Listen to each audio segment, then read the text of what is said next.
Welcome back to Wellness Wednesday with NDSU Extension. I'm Caitlin Jesperson, the Family and Community Wellness Extension Agent for Williams County. Getting ready for food preservation season. There are lots of reasons to preserve your own food. Does the increase in grocery bill have you rethinking your food sources? Have you started a garden this year to join the ever-growing trend of self-reliance and homesteading? Do you want to eat healthier, fresher food without all the high processing and preservations? Do you want to know where your food comes from, support local farmers, and reduce food waste?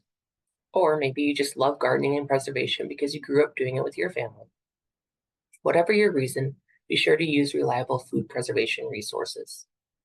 There's a lot of new information out there, and some methods have been tested and proven food safe, while others are considered hazardous to your health. Whether you're pickling, canning, freezing, drying, curing, or smoking, we've got you covered. First, get the right equipment. How do you know what you need? Well, it depends on what and how you want to preserve your food. Canning is gaining popularity, but it must be done right. Common equipment includes jars, lids that have never been reused, funnels, jar lifter, bubble remover, and a canner. How do you know what canning method to use? If you're preserving high acid foods, like fruit, tomatoes, jams, and jellies, these can be preserved safely by a boiling water bath canner or a steam canner. If you're preserving low acid foods, most vegetables and meat, these require the hot, pressurized environment of a pressure canner to destroy harmful bacteria. If you have a pressure canner with a gauge instead of a weight, be sure to have the gauge pressure tested annually to ensure the food is safely being preserved. Many county extension offices across North Dakota offer free pressure gauge testing. Just call in to make an appointment at your convenience.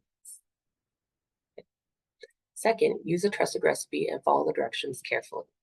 Our NDSU Extension website has hundreds of recipes that are proven safe, from a specific fruit or vegetable, to salsa, sauerkraut, or pickles, to meat such as sausage or jerky, and even some wild game prep, including birds, venison, and fish.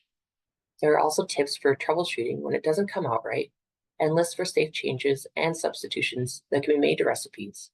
We also use Ball as a trusted source of food-safe recipes and directions. Some quick tips. Only use trusted sources for equipment, recipes, and instructions. Follow current recommendations, as these change with new knowledge gained.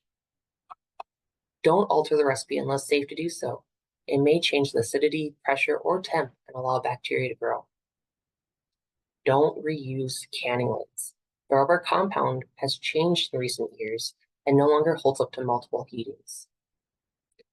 Prepare the produce or meat correctly through washing, prepping, and/or blanching as needed. Know how you want to store your food. Freeze, refrigerate, can, vacuum seal, and know how long they are good for once it's done.